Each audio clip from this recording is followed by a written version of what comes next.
আসসালামু আলাইকুম। আমার নাম সাবিনা খান। আমি মরহুম কমরুদ্দিনের মেয়ে। তাই বিএনপির সভাপতি আসলা আর কেন্দ্রীয় বিএনপির আন্তর্জাতিক সম্পাদক আসলা। আমি আজকে আইছি বাদেফাশা ইউনিয়নও। ফলে আমি গেছি আসির খালো বাজারও, বাদে বাগলা বাজারও, বাদে গেছি আমি ডেপুটি বাজারও, বাদে শান্তির বাজারও গেছি, তারপরে আমার আখোয়ার বাজারও গেছি। প্রত্যেকটা বাজারও গেছি গিয়া আমরা 5টা বাজারও গিয়া দেখা করছি। দেখিয়া আমরা সবর খান্দাত আমরা যেন 31 দফার প্রচারণা করিয়া আইছি। বিশেষ করে আমরা 27 দফা একটা হইল কৃষক রেখলরে লইয়া কৃষক হলর যেন একটা কার্ড দেওয়া হইব তানতানোর ও যেন 27 নাম্বার। আর 28 নাম্বার হইল যেন আপনারা যেন নদীর খান্দাত থাকলে সড়ক লইয়া কিলা আধুনিকভাবে খরা হইব আর এগুন তোরে কিলাখান মেরামত খরা হইব। কারণ তারা সড়ক লইয়া আর নৌকার নদীর খান্দাত থাকায় তারা যোগাযোগ অবস্থাটা খুব খারাপ। স্কুলও শুকা যাইতা, হসপিটালও যাইতা, খামও যাইতা। বহুত বেশিরভাগ মানুষই ব্যবসায়ী, ছোটো ব্যবসায়ী সবে আমারে কইসন যেন তারার জিনিসপত্র আনাত বা দোকানের যেন মালপত্র আনা লাগে কিনিয়া, বসি মালের দোকানও হল হোকা আর ফার্মেসিস্ট হোকা, তারা খুব বেশি কষ্ট হয়। নদী দিয়ে আওয়া লাগে, বললেখা তাকে দূরই তাকে আনা লাগে। মানে তারা খুব কষ্ট করিয়া ব্যবসা চালাইরা, এটা দিয়ে তারা সংসার চালাইরা।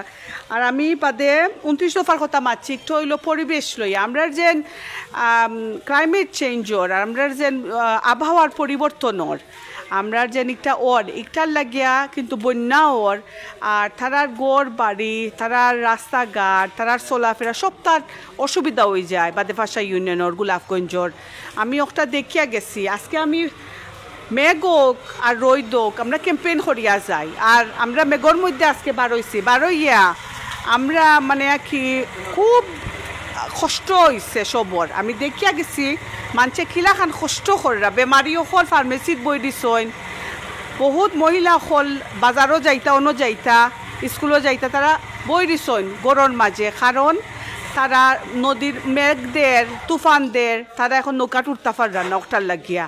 এখন আমি আপনার তোর খান্দাত তারেক রহমানের নির্দেশ অনুযায়ী আমি আইসি ওখানেও, আমরা চেয়ারম্যানের নির্দেশ অনুযায়ী আমি ওখানে আইসি আইয়া 31 দফার কথা মাতিয়া গেছি। আপনার তোরে সবরে হইয়া যাইরাম মানে আপনারা সব 31 দফা দেখুন যেন বিএনপি আইলে আমরা রাষ্ট্র কাঠামোর উন্নতি হইব আর আমরা উন্নত একটা ভবিষ্যৎ হইব। আমার মানে ইচ্ছা আপনার তোর উন্নতি করতাম। আর আমি খুব দৃঢ়ভাবে বিশ্বাস করি যে আমরা 31 দফা যদি আমরা মূল্যায়ন করে নিতাম পারি, একটা যদি আমরা মানে সত্যিকারে যদি আমরা একটা রাষ্ট্রের মাধ্যমে দিয়া যদি আমরা যদি করে নিতাম পারি তা আমরা সবর ভবিষ্যৎ উন্নত হয়ে যাব। আপনার যেটা খালি রাস্তা নাই, যেটা নদীর খান্দাত থাকবেন, নদীতে চলাচল করতা, বিপরীত ব্যবস্থা থাকতো। আর পরিবেশ যেন প্রাকৃতিক যেন দুর্যোগ চলে রেখো এটা মোকাবিলা করার লাগিয়ে যেন পদক্ষেপ লওয়া লাগবো নাই। তো তাই নিকা লেখছেন যেন বান্ধা লাগবো, স্কুলে যাওয়া লাগবো, এটা সব চাই করা লাগবে।